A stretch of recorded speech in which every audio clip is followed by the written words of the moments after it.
नमस्कार दोस्तों, मेरा नाम है एडवोकेट गौरव सिंह। आज जिस टॉपिक को लेकर मैं आपके पास आया हूँ वो है प्रोफेशनल इनकम पे कितना टैक्स दिया जाए।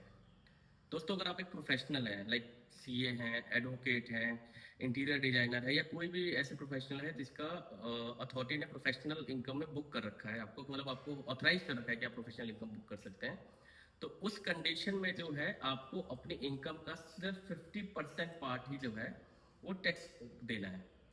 इसकी एक लिमिट है, वो लिमिट है 50 लाख रुपीज। सपोज दैट अगर आप कोई प्रोफेशनल है और आप अपने रिसिप्ट 50 लाख रुपीज की बुक करते हैं, तो आपको सिर्फ 25 लाख रुपीज पे ही टैक्स लाइबिलिटी बनती है। आपको 50 लाख पे टैक्स देने की जरूरत नहीं है। और सबसे बड़ी बात यह है कि इस पे आपको कोई सवाल नहीं पूछा जाएगा कि आप 50% पे क्यों इनकम बुक कर रहे हैं।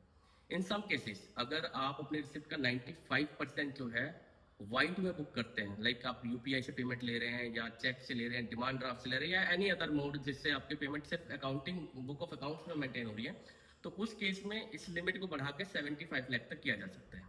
एक एग्जाम्पल समझते हैं। अगर आप कोई भी प्रोफेशनल है और आपकी रिसिप्ट मान लीजिए 40 लाख रुपीज है, तो आपकी टैक्स लाइबिलिटी सिर्फ 20 लाख रुपीज पे बनती है। आपको 40 लाख पे टैक्स देने की जरूरत नहीं है।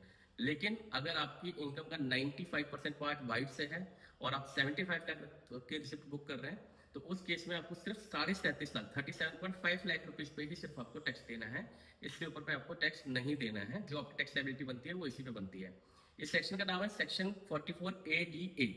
इस सेक्शन को मेरा डिस्कस करने का पर्पज ये था कि जो टैक्स से रिलेटेड लोग हैं उनको तो खैर इस चीज की जानकारी होती है, पर जो अदर प्रोफेशनल्स होते हैं कई बार उनको इस चीज की जानकारी नहीं होती। और ये एक ऐसा सेक्शन है जिसके बारे में बहुत कम बात की जाती है, तो मुझे लगा कि शायद आप लोगों तक ये इन्फॉर्मेशन पहुंचानी चाहिए।